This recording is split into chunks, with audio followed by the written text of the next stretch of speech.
Pamir Plateau, tembok setinggi langit. Dijuluki atap dunia, ketinggiannya 4.000 sampai 7.000 meter di atas permukaan laut. Bukan cuma tinggi, pegunungan ini nyaris vertikal, makanya disebut dinding. Itu aja? Tentu enggak. Ada fosil laut di ketinggian 7.000 meter.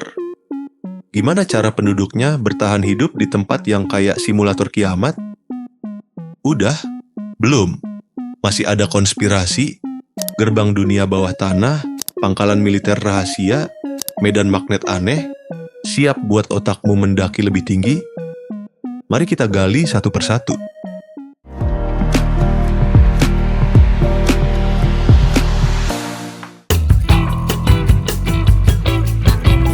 Pamir Plateau berada di tengah-tengah kekacauan geologi yang luar biasa.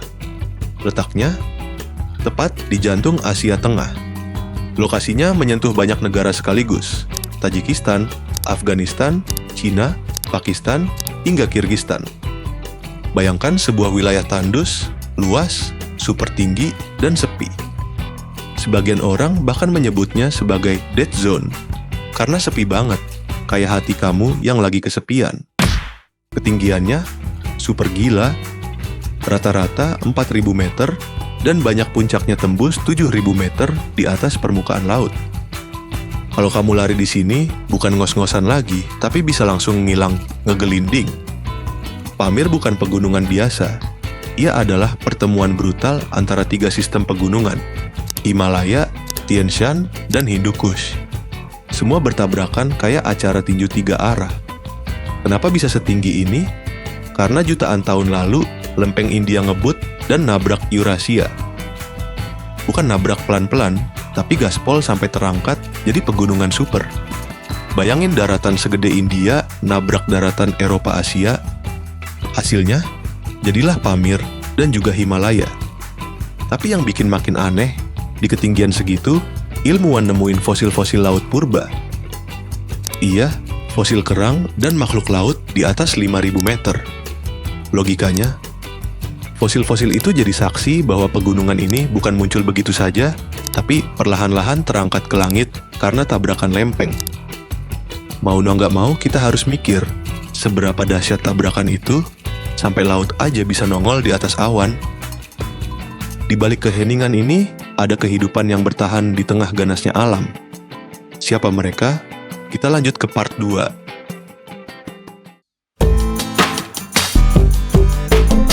Meski terdengar seperti tempat yang harusnya kosong, Pamir bukan wilayah tak berpenghuni. Ada manusia yang hidup di sana, dan sudah ribuan tahun, suku Wakhi, suku Pamiri, dan suku Kirgis adalah penghuni aslinya. Mereka hidup dalam kondisi yang kalau kita coba 2 hari aja, rasanya pengen langsung resign dari hidup. Mereka tinggal di lembah-lembah tinggi, kadang di atas 3.500 meter, dengan rumah-rumah batu dan sistem hidup yang nyaris tidak berubah sejak zaman kuno.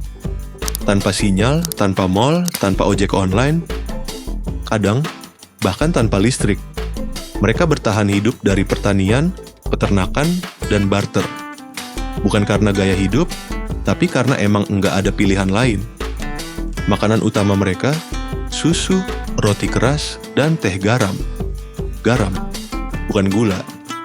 Cuacanya, jangan ditanya, musim dinginnya bisa tembus minus 40 derajat Celcius, dan oksigennya super tipis. Salju bisa mengubur rumah, dan jalan bisa lenyap tertutup longsor selama berbulan-bulan. Medannya juga gila, tebing vertikal, jurang dalam, dan jalanan kayak sirkuit survival. Bencana alam, tiap minggu bisa aja gempa kecil-kecil atau longsor dari glasier yang runtuh. Karena perubahan iklim bikin pegunungan ini makin labil. Belum lagi zona ini sangat rawan geopolitik. Perbatasannya menyentuh banyak negara sensitif, termasuk Cina dan Afghanistan. Sebuah wilayah yang dianggap strategis dan rawan konflik diam-diam. Beberapa laporan menyebutkan adanya militer Cina yang meneliti wilayah ini secara tertutup. Jalur perbatasan di sini sangat rawan, mulai dari penyusupan, penyelundupan, hingga pengawasan drone tanpa izin. Di sisi lain, Kawasan ini adalah bagian penting dari jalur sutra kuno. Jalur sutra adalah jaringan rute perdagangan kuno yang memainkan peran penting dalam pertukaran budaya, agama, dan teknologi, serta perdagangan barang-barang seperti sutra, rempah-rempah, dan lainnya. Sayangnya, banyak data tentang jalur ini hilang atau sengaja disembunyikan. Tapi, kenapa tidak bisa diteliti? Karena faktor alam dan mungkin juga karena ada yang tidak ingin kita tahu.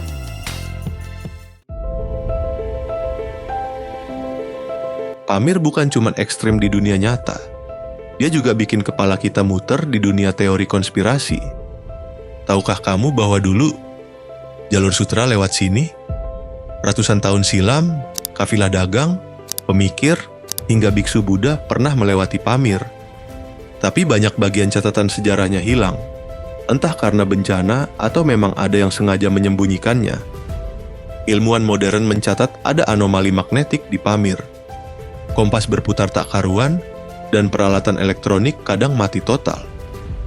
Medan magnetnya kacau, kayak ada sesuatu yang mengganggu dari dalam bumi. Dan rumor pun mulai merebak. Ada yang bilang Cina pernah melakukan riset militer rahasia di sini, dengan akses terbatas dan penjagaan ketat.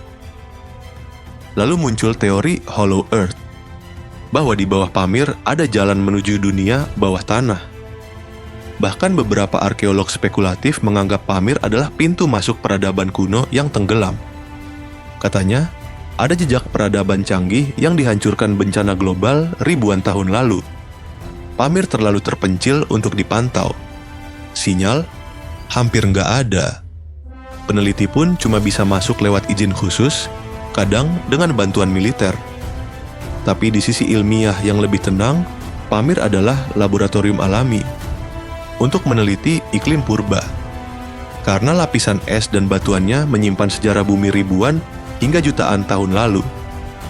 Dan yang lebih mengejutkan, hampir semua sungai besar di Asia, mulai dari Amudarya, Sirdarya, hingga sungai Indus, bersumber dari kawasan Pamir.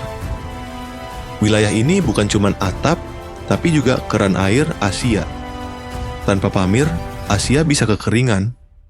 Selain itu, arkeologi membuktikan wilayah ini adalah tempat migrasi awal manusia dari Afrika menuju Asia.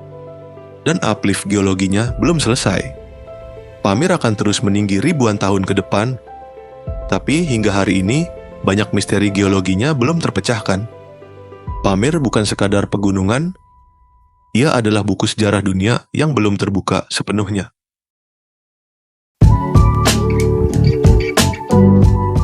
Jadi, apakah Pamir cuma pegunungan tua yang tinggi, atau justru panggung geologi terbesar yang sedang naik ke permukaan? Mungkin jawabannya ada pada waktu, atau mungkin sudah ada yang tahu tapi memilih diam. Kalau kamu diberi kesempatan ke sana, berani ikut ekspedisi ke dinding langit ini? Like kalau kamu takjub sama kekuatan bumi. Subscribe untuk eksplorasi tempat misterius lainnya. Dan share ke temanmu yang doyan teori aneh tapi menarik. Terima kasih sudah menonton, sampai jumpa di video berikutnya.